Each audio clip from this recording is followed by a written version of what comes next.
Film की शुरुआत में हमें एक जंगल दिखाया जाता है जहां एक बुजुर्ग आदमी अपने गोद ली हुई बेटी नेम सेरा को उसके जन्मदिन पर कुछ पैसे देता है, जिसके बाद वो जड़ी बूटियों से बनी हुई दवाओं को लेकर बाजार में बेचने के लिए जा ही रहा होता है कि तभी उसकी तबीयत खराब हो जाती है, जो देखकर सेरा उसे वापस से घर ले आती है। यहाँ वो बुजुर्ग जिद करता है कि हमें पैसों की सख्त जरूरत है, इसलिए मुझे बाजार जाना ही होगा ताकि मैं अपने दवाओं को बेच पाऊँ। इस पर सेरा कहती है कि आपकी जगह मैं बाजार जाऊंगी, इसलिए अब हम सेरा को बाजार जाते हुए देखते हैं। पर रास्ते में कुछ बच्चे उसके मुंह पर कीचड़ फेंक कर वहाँ से भाग निकलते हैं। अब इस बात से सेरा को गुस्सा तो बहुत आता है, लेकिन वो उन बच्चों का पीछा करने के बजाय बाजार में दवा बेचने जाती है, जहाँ एक क्रिश्चियन महिला सेरा को फादर फ्रांसिस के बारे में बताते हुए उससे जीसस के नाम पर कुछ पैसे मांगती है, जिस पर सेरा बताती है कि उसे खुद पैसों की काफी जरूरत है। लेकिन वो क्रिश्चियन महिला उस पर पैसे देने का दबाव बनाते हुए कहती है कि यदि तुम ईश्वर के नाम पे पैसे दोगी तो ईश्वर तुम्हारी मदद जरूर करेंगे। तभी जीन नाम का एक लड़का उस महिला से कहता है कि ईश्वर भी जानते हैं कि सेरा को पैसों की ज्यादा जरूरत है। जो ये जवाब सुनकर वो महिला वहाँ से चली जाती है। पर उसी समय दो चोर सेरा के पास से सारे पैसे छीन कर वहाँ से भाग जाते हैं, जिनके पीछे जीन भी जाता है, लेकिन वो उन दोनों चोरों को नहीं पकड़ पाता। अब शाम के समय जब सेरा वापस से अपने घर की तरफ आ रही होती है तो फिर से कुछ छोटे बच्चे उसके ऊपर कीचड़ फेंक कर भागने लगते हैं, जिस पर सेरा भी उन्हें पकड़ने के लिए उनके पीछे जाती है, लेकिन वो उन बच्चों को पकड़ नहीं पाती। इसलिए अब वो तालाब के पानी में थक आकर कीचड़ को साफ कर रही होती है, लेकिन तभी उसे सोने के कुछ सिक्के मिलते हैं और अब थोड़ा आगे जाने पर उसे सोने से भरा हुआ एक पूरा बैग मिलता है, जो देख कर वो खुश हो जाती है। दरअसल ये सोने से भरा बैग एक बीमार आदमी का था, जो सेरा को सोना देने के बदले उसकी मदद मांगता है। वो आदमी सेरा से बताता है कि मैंने अपने जीवन में बहुत से गलत काम किए हैं, जिसके लिए मुझे नर्क में जाना होगा। जो ऐसा कहकर वो आदमी सेरा को एक किताब देते हुए बताता है कि यदि तुम मेरे लिए पूरी रात इसमें लिखी प्रेयर पढ़ोगी तो मेरी आत्मा को मुक्ति मिल जाएगी, इसलिए तुम मेरा सारा सोना लेकर इस किताब में लिखी प्रार्थना को पढ़ दो। जिस पर सेरा उसकी मदद के लिए तैयार हो जाती है। तब वो आदमी सेरा को प्रार्थना पढ़ने का तरीका बताता है कि उसे गोल घेरे में रहकर ही किताब को पढ़ना होगा, और ऐसा करने से उसे बहुत सी अजीब चीजें दिखेंगी जो उसे तब तक नुकसान नहीं पहुंचा सकती जब तक वो गोल घेरे के अंदर है, और फिर सुबह होते ही सब कुछ वापस से ठीक हो जाएगा।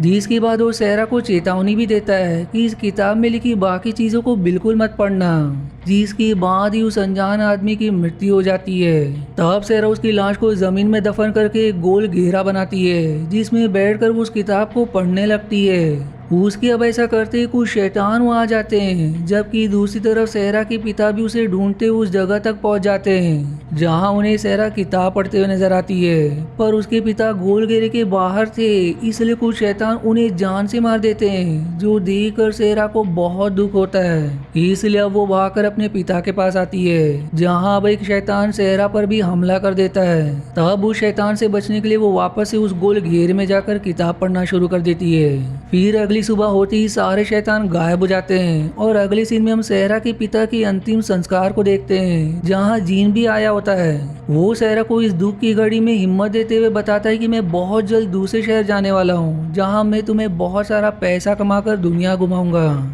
पर इस पर सेरा जीन को अपने घर ले जाकर सोने से भरा हुआ बैग दिखाते हुए कहती है कि मैं भी तुम्हारे साथ दुनिया घूमना चाहती हूँ। इसलिए अब वो दोनों अगले ही दिन दूसरे शहर जाने के लिए पैदल ही निकल पड़ते हैं। लेकिन रास्ते में वही चोर जिन्होंने पिछली बार सेरा के पैसे चुराए थे, वो बंदूक की नोक पर उनका रास्ता रोक लेते हैं। इस पर जिन उन चोरों को समझाने की कोशिश करता है, लेकिन एक चोर उन दोनों को ही गोली मारकर सेरा का सारा सोना ले जाता है। अब आगे हम सेरा को होश में आते देखते हैं, क्योंकि उन चोरों की गोली उसके बैग में जा लगी थी, जिस कारण उसकी मृत्यु नहीं हुई, जबकि जीन के सीने में गोली लगने के कारण वो अब मर चुका था।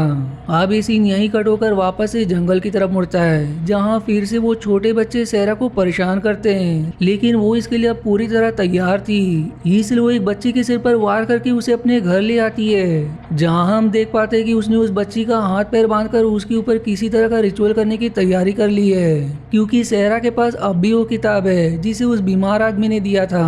यहाँ सेरा उस किताब में लिखे मंत्रों को पढ़कर उस बच्ची की जान के बदले जोई को वापस से जिंदा करना चाहती थी, लेकिन वो उस बच्ची की जान नहीं ले पाती। उल्टा वो उसके हाथ पैर खोलकर उसे आजाद कर देती है। फिर सेरा एक लेप तैयार करके जोई के शरीर को किसी मम्मी की तरह लपेटकर सुरक्षित कर देती है, ताकि वो किसी और तरीके से उसे जिंदा कर सके।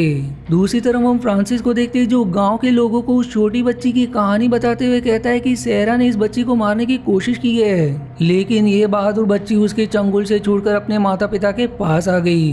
पर सेरा इतना जल्दी नहीं रुकेगी, इसलिए उसे खत्म करना होगा, वरना वो गांव के बाकी बच्चों की भी बलि दे सकती है। इस पर अब गांव के बहुत से लोग सेरा के घर का दरवाजा तोड़कर अंदर आ जाते हैं, पर तब तक सेरा वहां से भाग चुकी थी, इसलिए उन्हें निराश होकर वापस जाना पड़ता है। अब आगे हम जोश नाम के एक आदमी को देखते हैं, जो मुर्गियों को दाना डाल रहा होता है कि तभी सेरा उसके मुर्गियों के अंडे चुरा लेती है। वो उन अंडों को खाने के लिए जैसे एक पैन पर डालती है तो उन अंडों में से मुर्गी के मरे हुए बच्चे निकलते हैं, जो देखकर वो समझ जाती है कि वो श्रापित हो चुकी है। इधर रात के समय जब जोश अपने फार्म हाउस के बाहर मौजूद था तो उसे सेहरा मिलती है, और यहाँ हम देख पाते हैं कि सेहरा के पास सोने का एक सिक्का अब भी है, जिसे वो जोश को देते हुए कहती है कि यदि तुम मेरी मदद करो तो मैं तुम्हें काफी सारा सोना दे सकती हूँ। जिस पर वो पहले तो तैयार नहीं होता, लेकिन बाद में सेहरा की मदद के लिए तैयार हो जाता है। अब इसके बाद सेहरा जोश की मदद से एक रिचुअल करवाती है, जिसमें जोश एक अंडे में छोटा सा छेद करता है। यहाँ वो सेहरा से सवाल करता है कि अंडे में तुम भी छेद कर सकती थी,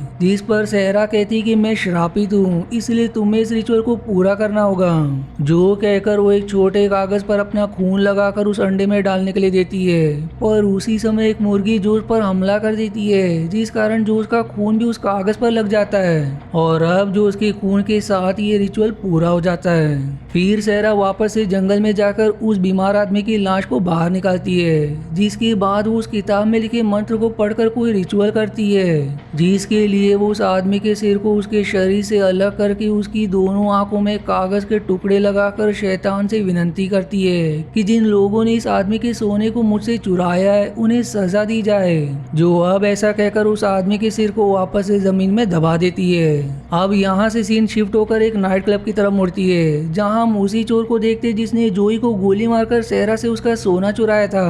तभी अचानक से उस चोर को आत्माएं दिखने लगती है, इसलिए वो डर के मारे उस आत्मा पर गोली चला देता है, जो गोली एक बेकसूर लड़की को जा लगती है, और इसी तरह उस पूरे क्लब में हड़कंप मच जाता है, जहाँ हर कोई दूसरे व्यक्ति को जान से मार देता है। फिर अगली सुबह सेहरा उस क्लब में पड़ी हुई लाशों के बीच से होकर एक कमरे में जाती है, जहाँ सेहरा को बिस्तर के नीचे चोर का दूसरा साथी नेम सोको जिंदा मिलता है। दरअसल रिचुअल के कारण हर किसी को आत्माएं नजर आने लगी थी, जिस वजह से उन सभी ने एक दूसरे को गोली मारकर खत्म कर दिया, और अब उस दूसरे चोर यानी कि सोको को भी आत्माएं नजर आ रही थी। इसलिए सेहरा जब बिस्तर के नीचे झांकती है तो सोको उससे मदद मांगता है, जिस पर सेहरा अपना सारा सोना वापस लेते हुए बताते हैं कि सूरज निकलने पर ये आत्माएं गायब हो जाएंगी।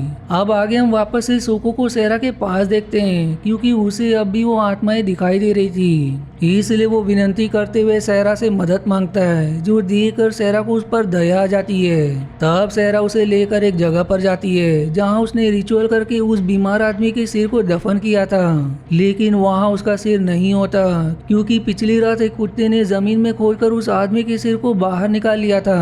इस पर सेहरा बताती है कि यदि तुम 3 दिनों तक किसी कब्र में दफन हो जाओ तो उन आत्माओं को लगेगा कि तुम मर चुके हो, जिससे वो तुम्हारा पीछा करना छोड़ देंगी। जिसके बाद वो सोको को खाने पीने की चीजें देकर और सांस लेने के लिए लकड़ी का एक खोखला टुकड़ा लगाकर उसे कब्र में दफन करते हुए ये कहती है कि मैं 3 दिन में वापस आकर तुम्हें बाहर निकाल लूंगी। और ऐसा कहकर अब वो उसके लिए मंत्र पढ़ ही रही थी कि तभी फ्रांसिस के लोग सेहरा पर हमला करके उसे बुरी तरह घायल कर देते हैं। वो लोग अब उसे जान से मारना चाहते थे, लेकिन फ्रांसिस उन्हें रोकते हुए बताता है कि इस लड़की की कोई गलती नहीं है, बल्कि इसके ऊपर शैतान का साया है, जिसे मैं जीसस की मदद से मार दूंगा। जिस दौरान फ्रांसिस के हाथ में सेहरा की किताब भी लग जाती है। फिर अगले सीन में हम सेहरा को फ्रांसिस के पास देखते हैं, जहाँ उसने किसी तरह का रिचुअल करने की तैयारी कर रखी थी। यहाँ वो सेहरा को रिवील करता है कि मैं काफी सालों से इस किताब के पीछे पड़ा था और अब मैं तुम्हारी बलि देकर सबसे शक्तिशाली बन जाऊंगा। जिसके बाद फ्रांसिस उस किताब में लिखे मंत्र को पढ़ने लगता है, जबकि उसकी असिस्टेंट सेरा की बलि देने जाती है। जो देखकर वो समझ जाता है कि उसकी असिस्टेंट उसे धोखा देकर खुद सबसे शक्तिशाली बनना चाहती है। इसलिए फ्रांसिस अपने ही असिस्टेंट के ऊपर कोई मंत्र पढ़ना शुरू करता है, जिस कारण उसके मुंह से सफेद झाग निकलने लगता है। जिस मौके का फायदा उठाकर सेरा उस असिस्टेंट को एक पैन की मदद से जान से मार देती है। वहीं अब सेरा के हाथ असिस्टेंट का चाकू भी लग चुका था और वो उस चाकू से फ्रांसिस को मारकर अपनी किताब वापस ले लेती है। फिर 3 दिन बाद वो सोको की कब्र खोलकर उसे खुली हवा में ले आती है, जहां अब अगले दिन सोको सेरा के लिए मांस पकाता है और उसे कहता है कि मैं भी तुम्हारे साथ चलना चाहता हूँ। लेकिन सेरा उसे साथ आने से मना करके जो के घर की ओर निकल पड़ती है। दरअसल सेरा जिन को अब भी जिंदा करना चाहती थी, इसलिए उसने जो की मदद से एक अंडे पर रिचुअल करवाया था ताकि वो उस अंडे से निकलने वाले चूजे की बलि देकर जीन को जिंदा कर सके। पर क्योंकि रिचुअल के दौरान जोस का खून भी उस अंडे में लग गया था, इसलिए उस अंडे से निकलने वाला चूजा किसी शैतान की तरह था, जिसने सारी मुर्गियों को मारने के बाद जोस की माँ और उसकी प्रेग्नेंट पत्नी मारिया की भी जान ले ली। जो देखकर जोस उस शैतानी चूजे को बंदूक की गोली से मारने ही वाला था, लेकिन तभी वहाँ सेरा आकर उसे ऐसा करने से रोकती है। पर जोस उसकी एक नहीं सुनता, उस चूजे को मार देता है। इसके बाद वो सेरा को भी गोली मारने की कोशिश करता है, क्योंकि उसकी माँ और प्रेग्नेंट पत्नी को उस चूजे ने मार दिया था और इस सब के पीछे सेरा का ही हाथ था, क्योंकि यदि वो कोई रिचुअल करती ही नहीं तो आज उसकी माँ और पत्नी जिंदा होते।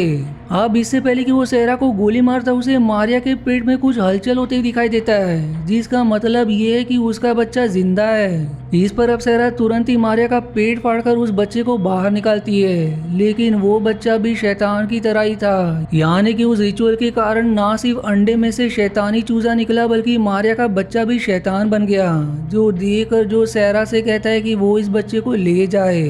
तब सेरा उस बच्चे को अपने घर ले जाकर उसकी बलि देती है और ऐसा होते ही जिन जिंदा हो जाता है, जिसके बाद जिन सेरा को किस करता है, जिस दौरान सेरा को जिन से जुड़े हुए विजन्स नजर आने लगते हैं। और अब यहाँ पर मूवी का क्लाइमेक्स रिवील होता है। दरअसल वो जीनी था जिसने उन चोरों के साथ मिलकर सेरा का सोना हड़पने की योजना बनाई थी, लेकिन एक चोर ने जीन को ही जान से मार दिया।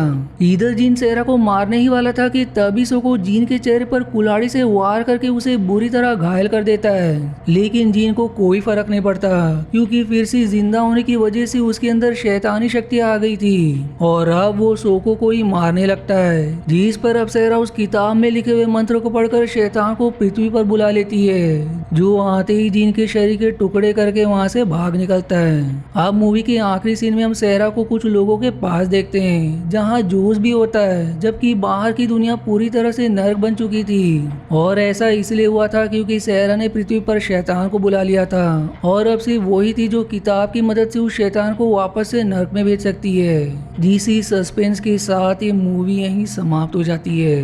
अब बात करें इस मूवी की शॉर्ट में, तो एक बीमार आदमी सेरा को अपनी किताब देता है, लेकिन सेरा उस किताब की मदद से जीन को जिंदा करने की कोशिश करती है, जिसमें सफल होने पर उसे ये पता चलता है कि जीन ने उसके सोने को चुराने की योजना बनाई थी। वहीं जिंदा होने पर जीन उसे ही मारने की कोशिश करता है। तब जीन को खत्म करने के लिए सेरा शैतान को पृथ्वी पर बुला लेती है, जो जीन को मारने के बाद पूरी दुनिया की तबाही कर देता है। और अब जो भी इंसान बच गए वो मिलकर उस शैतान को वापस भेजने का प्रयास कर रहे हैं, जिसमें वो सफल हो पाएंगे या नहीं ये तो हमें तब पता चलेगा जब इस मूवी का अगला पार्ट बनेगा।